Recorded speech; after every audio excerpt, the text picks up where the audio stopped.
I used to think danger in the woods meant animals or getting lost.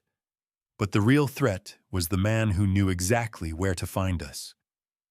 2 years ago, I took a week off work to do a section hike through the Bridger Wilderness in Wyoming with two of my closest friends. We weren't novices. Mike was an Eagle Scout, Trevor had EMT wilderness training, and I'd done plenty of solo hikes. 5 nights, 40 miles, mostly off-grid, but marked with ranger stations and cabins. On day 3, deep in the woods, and about 15 miles in, we were resting near a creek when a man stepped out of the trees.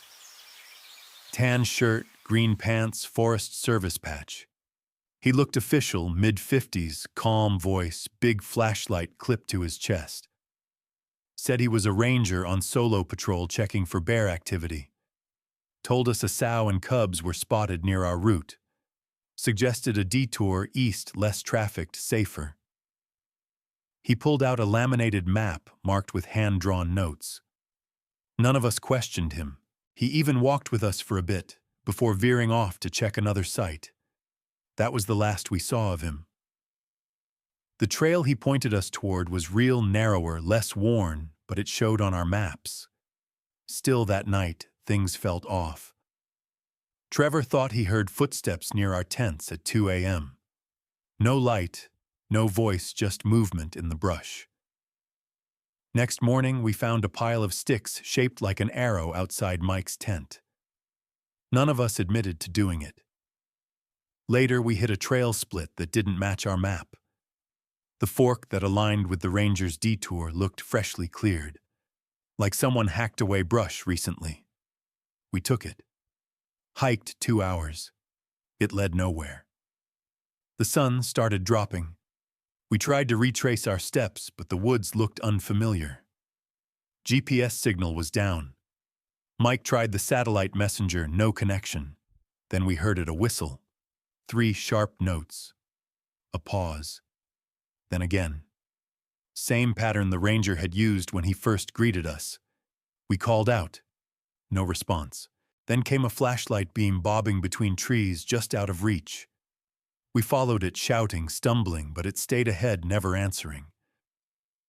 After 15 minutes, it disappeared. We stopped. Whispers, paranoia. No one said it, but we all felt it. It stopped feeling like help. More like we were being followed without knowing why. We huddled briefly and agreed to find our way back. We split up just enough to widen our search radius, but kept calling out to each other. It felt like a plan. It felt safe. But only for a moment. 10 minutes in, I realized I hadn't heard their voices in a while. I shouted again, nothing. The air suddenly felt thicker, like the woods had changed shape when I wasn't looking. That's when I saw the light again far to my right. It wasn't flickering anymore. It moved smoothly, steady. I hesitated. Every part of me screamed to stay put. But some other part, the desperate part, hoped maybe it was someone else.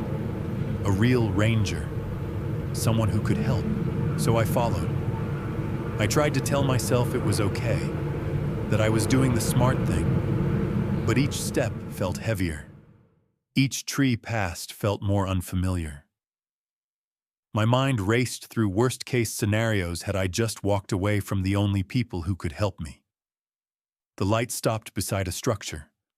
An old cabin, half collapsed, windows boarded, abandoned. Inside, mildew, ash, rotting wood. It reeked. Then came footsteps circling the cabin. One slow lap, then another, then a knock. Not on the door, on the wall. 3 slow, hollow taps. Silence. Then the knocking shifted. Another wall. Then the sound of metal dragging along the siding. I crouched in a corner, paralyzed. Breath shallow. Every instinct screamed to stay still. Time warped. 5 minutes felt like an hour. I checked my watch twice, it hadn't moved. I started wondering if the silence itself was playing tricks. Was I really hearing something? Or just waiting for it? Eventually, the noises stopped. Light filtered through the slat's dawn. I stepped outside. Nothing. No prints. Just trees. I stumbled westward. After 2 hours, I heard my name. Trevor. He and Mike had found a real trail and doubled back. We made it to a ranger station by noon. A real one radio logs staffed. We told the ranger everything. She listened, then frowned. There haven't been solo patrols in this zone for years, she said. And those uniforms, we haven't worn that patch since 2009. She pulled an old file, showed us a photo. The name matched someone from an old file, dismissed years ago. There'd been complaints. Nothing official, but enough for them to cut ties. You wouldn't be the first to run into someone like that out here. On the bulletin board behind her, someone had drawn a small arrow in pen. Same shape as the sticks by Mike's tent. We cut the trip short. No argument. Weeks later, Mike went hiking again. Different state solo. Second night, he heard footsteps. Unzipped the tent. A figure stood between the trees. Tan shirt, green pants, red patch. The figure turned, walked away. Mike left at sunrise, hasn't hiked since. As for me, I hear things sometimes. Whistles in dreams. That same pattern. I search forums. There are threads, rumors, reports of a ranger in outdated gear offering bad advice. Always alone. Sometimes I wonder how many he's helped off the trail, and how many didn't find their way back.